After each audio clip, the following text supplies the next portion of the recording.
Hey everyone, welcome to this weekly Sidereal Astrology forecast for the week of December 30th through January 5th of 2025. All right, so welcome to the new Gregorian year, everyone. So astrologically, we're also starting a new moon here this week, new lunar cycle starting on Monday. We have a new moon in expansive Sagittarius. So no major aspects with this one, but definitely a fresh new start. And coming out of the winter solstice, this is the first new moon of the solar year. So definitely new beginnings here, and it just happens to sync up a little bit there with the Gregorian calendar, but that's going to be on the 3rd, on the 30th, which is Monday. So fresh new starts, good to plant new seeds this early part of the week. Venus is going to go into Aquarius, and so we'll likely start to value maybe a little bit more of collective things, contributing to things greater than ourselves. Aquarius, the water bearer, is all about really being a part of something greater, and this can be as simple as hanging out with friends, groups, community, or just being a bit future oriented, but there is definitely more enjoyment to be had and values to be seen in that sector. So then things are a bit quiet astrologically with the aspects midweek, but we do have a very important aspect going exact that we've had with Mars retrograde. So Mars has been retrograde in Cancer. This has been a good time to take a little bit of a step back with some of the things that we've been pursuing in life, our goals, who we are, what we want. All of this has been good for reflection.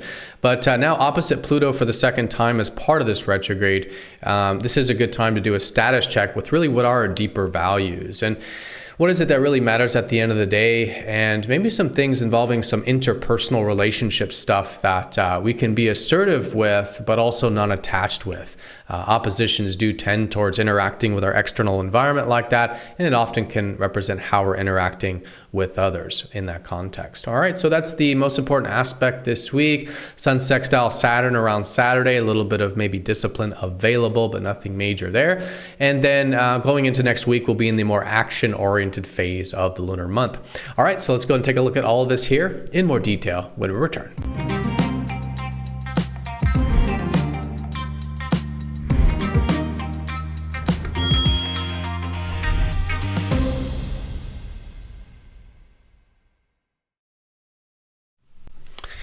All right, everyone, so here's the sky for this week. We're going to look at this for each day of the week, starting first with Monday, December 30th. Again, I do apologize. I ended up getting sick again, twice in a row there. This Mars retrograde is really calling me to really take a step back with a lot of things myself. So I do apologize if I have to sniffle, cough, things like this in the middle of this. But again, I do want to always make sure I get these weekly videos out to you all. So thank you for bearing with me. So doing a little bit of a recap here, we do have this really new beginning with Sagittarius, where the sun has recently shifted into Sag. It's been really good to focus more in the context of expanding our horizons lately. So thinking big, being open-minded, maybe a little bit adventurous about things. But this is all, again, really starting to plant new seeds with the new moon. It's really the first activation of it in this lunar cycle. I mean, in this, with the sun in Sagittarius since these past week and a half. Now, Mercury is still transiting through the very deep part of the sky, Scorpio and Ophiuchus, where he was retrograde. So our minds are still in that deeper world this week. Mercury will still be in Ophiuchus this week. Really good to be thinking about things on a deeper level, research, esoteric, occult, and what I would say fundamentally is healing, whether that's the intention or not. Ophiuchus specifically is about, in this case with Mercury, figuring out, working with the let's say, shadow of life, the dimensions of life that, we can bring to the surface and actually understand more, work with, things of this nature, and maybe even communicating in a way that's deeper as well, and perhaps even healing. So any intentions that are still in that realm for you, healing, whether it's physical, emotional, spiritual, mental, whatever the type of deeper world is, I think it's really good to work with still this week. But nothing new here, just a continuation of that, while we do, again, have new seeds with that more expansive Sagittarius energy. Like I said, Venus is changing sign right at the beginning of the week here. I'm going to be going into Aquarius, the water bearer. So this concludes Venus in Capricorn, which lately has been really seeing the value of things like responsibility and patience and discipline, and having to take a more of a responsible and long-term view when it comes to the things that we're connecting to in life. Venus represents the things we can be enjoying, but really just all the things we can be connecting to, which is also others as well, as Venus often signifies relationships. So a little bit less of that earthier, grounded, long-term energy in both the values and the relationship world. And now starting to get into more of the progressive energies of Aquarius. So we'll likely start to value that progressiveness, seeing the value of things like contributing, being a part of things greater than ourselves, maybe reconnecting with our network circles or friends or community. This is emphasized collectively for everybody. So great to connect in that way, but really fundamentally, I think it's about really being future-minded and being future-oriented and accessing a little bit of that visionary energy, which is great to, again, see the value of, enjoy, and connect in that way to both life and our relationships. So that is significant this week in the sense that Venus is changing sign. Now, Mars is retrograde in Cancer, and like I said, we'll be opposing Pluto, which we're going to talk about here. It's definitely a very important aspect. But generally, as it's been really good to take, again, a little bit of a step back when it comes to our Mars side. So our Mars side is the assertive side. It's the proactive side. It's the side that wants things, setting goals, pursuing things in life, and is the side that is, keen on understanding who we are and what we want. But during the retrograde, this is supposed to be all reflective and going through an experimentation or reworking process. So it's been really good to be a little bit more flexible here when it comes to these fiery elements of life, specifically with Cancer, to make sure that we're checking in with ourselves and taking care of ourselves, creating that protective environment for ourselves, but also others as well. So seeing how we can access more of our nurturing side, our caring side, our own protective side for others. And this is all great to be reworking here, as it's already been. So the only sign change this week is really Venus going into Aquarius, and of course this new moon. So let's talk about it. So the new moon will be here on Monday, going into Tuesday for some of us here, and it is the fresh new start to the lunar month, and I would say the fresh new start to the astrological year, because it is the first new moon out of the solstice that we just had. So clean slate, I would say, approaching Monday. If you're watching this a little earlier, or even or the day surrounding Monday, it's good to complete things and finalize things from this previous year. I would say previous month fundamentally, but previous year as well. And I'm starting to see what new things start to come out of this. I think new moons are a great time to be a little more receptive. They are the lowest energy of the lunar cycle, and it's a great time to listen to see what does arise. What is life wanting us to plant new seeds with? It's usually a time of not really knowing very clearly what we're doing this lunar month yet. That'll become more so as we get into next week, but certainly a great time to experiment, try new things, basically get our feet wet, right? Get our feet wet into this new cycle. But of course, if there's any intentions that you do want to set, things you want to see manifest in the next 30 days or for the astrological year, this is, in my opinion, an excellent time to do that. So Sagittarius is fundamentally about seeing the bigger picture in life and expanding both of our mental and literal horizons. So any new seeds around perspective, around belief, around maybe some of these things that are associated with that, such as philosophy, spirituality, maybe things like astrology, things that expand or kind of higher, so to speak, in life, and connecting to higher views of consciousness, almost like standing on top of the mountaintop and looking down at life and, questioning things like the meaning of life and our own purpose and, what we need to access more of that spirit, free spirit, really, the centaur, half horse, half human god of the free-spirited one. And so great to, set intentions with this, but again, anything that's about cultivating this energy here, for this month at least, I think is absolutely fantastic. No major aspects with the new moon, so it is a little bit, I think, easier collectively to work with, barring everything else we've talked about, and of course the Mars opposite Pluto we'll talk about. But this in and of itself, just a little bit of an opening, because there will be a sextile up to Saturn Saturn's been in Aquarius, helping us see that these visionary things that we have or that are part of life take time. And so our own visions taking time, even collective things involving contribution taking time. So anything that is about, again, that long-term view, similar to that Capricorn, is actually in a bit of a supportive aspect to this new beginning.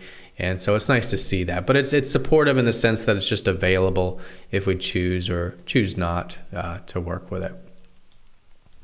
Mercury will be trining Chiron on Tuesday, but nothing major here. Chiron, quite minor in aspect, and this just supports what we were saying about the healing. Chiron is the healer comet in this case, and there is support there for that, like we talked about before. But that does apex on Tuesday for those of you particularly in that deeper world or healing world at the moment.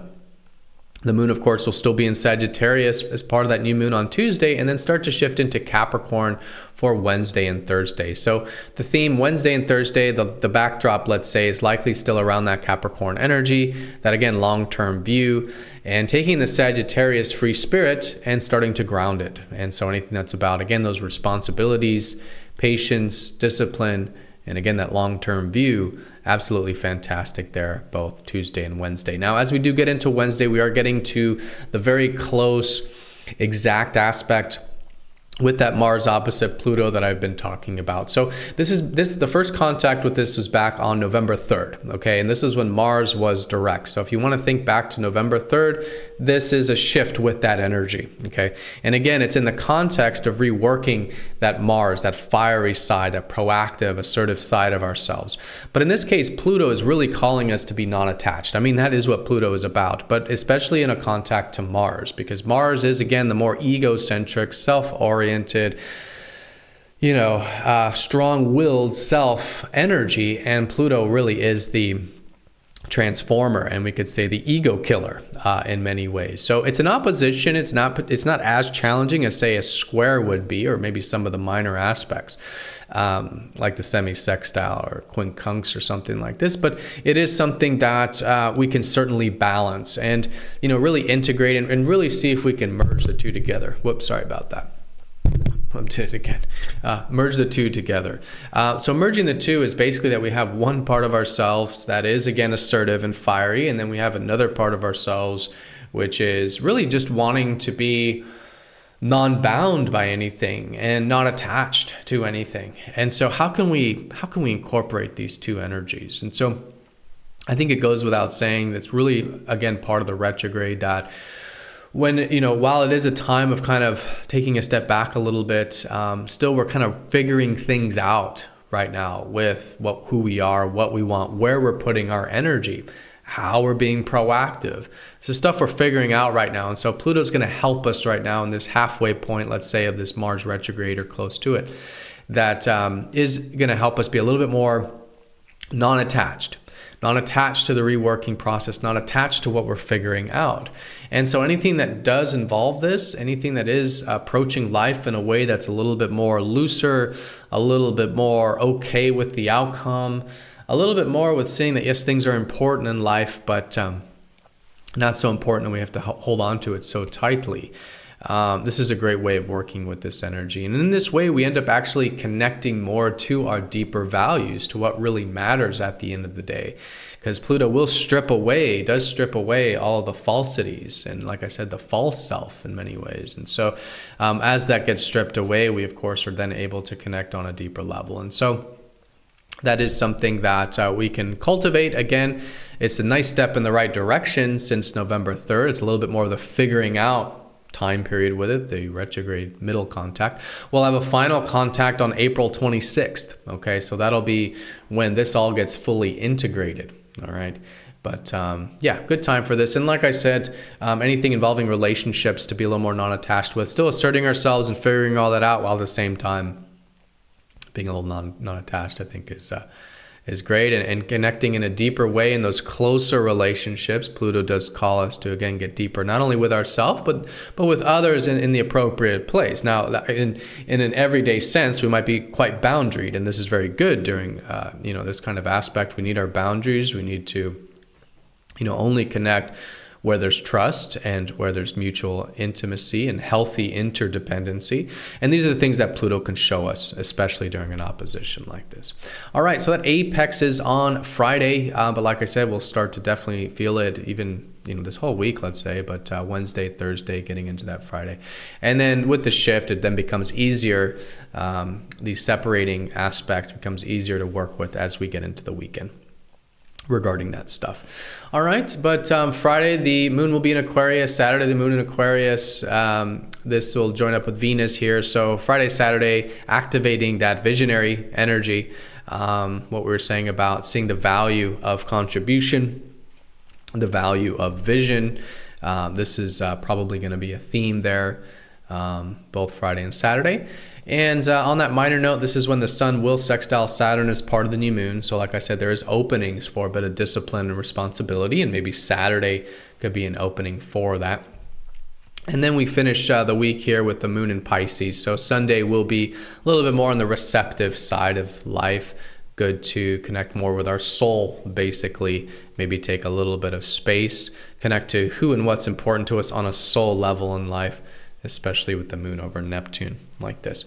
All right, everyone. And like I said, then as we get into next week, and really by this Sunday time, we will start to get into a more action-oriented phase of the lunar cycle. We enter into the first quarter where we do come to our first challenges of the lunar month. But it's, again, we want to challenge ourselves and really integrate the energy. So we'll talk more about that next week. But this week, new beginnings, Monday's new moon, fresh new start, both solar and lunar. Seeing if there are any things we can plant some new seeds with. And again, in the context of expanding our horizons. How can we be more open-minded? How can we see the bigger picture? How can we access more of that spirit for life?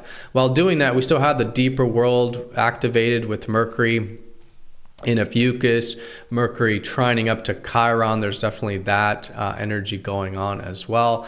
As we get into that middle to later part of the week, we have the halfway point with Mars and Pluto since November 3rd, helping us be more non-attached in general, both in terms of who we are and what we want, also with what we're figuring out right now in that context, and perhaps also in those one-on-one relationships or agreements as well.